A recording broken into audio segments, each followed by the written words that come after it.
Gen Z का गुस्सा या भविष्य की चेतावनी, धारवाड़ से उड़ी आवाज क्या बदल देगी सियासी दिशा।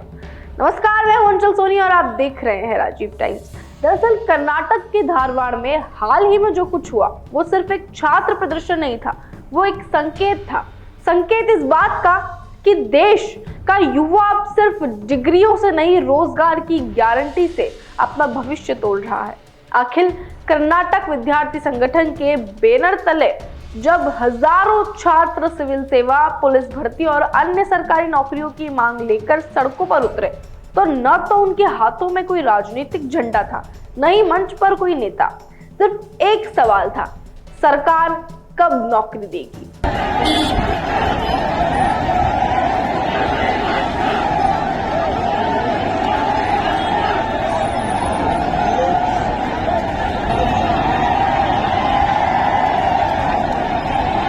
ये प्रदर्शन उस धारवाड़ में हुआ जो शास्त्रीय संगीत और शिक्षा का गढ़ माना जाता है और जो केंद्रीय मंत्री प्रहलाद जोशी का संसदीय क्षेत्र भी है। दिलचस्प बात तो ये है कि ये अब उस समय हुआ जब राज्य की कांग्रेस सरकार जातिगत सर्वे और सामाजिक न्याय जैसे मुद्दों पर जोर दे रही है और बेरोजगार पर बीजेपी की घेरती रही है।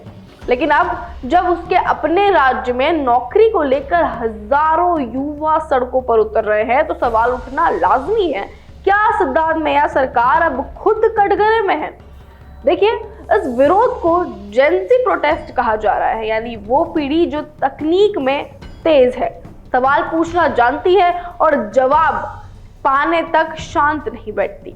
यह आंदोलन ये भी दिखाता है कि अब जब युवाओं को सिर्फ चुनावी या वादों से नहीं बहलाया जा सकता है, अगर ये आंदोलन धारवाड़ से निकलकर बेंगलुरु, मैसूर, हुबली तक फैला तो ये कांग्रेस के लिए सिर्फ एक विरोध नहीं, एक सियासी झटका बन सकता है।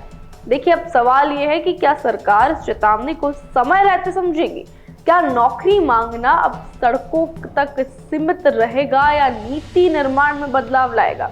और सबसे बड़ा सवाल, क्या आज का जेनजी सिर्फ वोटर है या एक निर्माता उस बदलाव का जिसकी नींव अब बन रही है।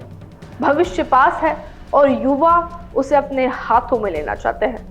सवाल है, क्या सरकार तैयार है।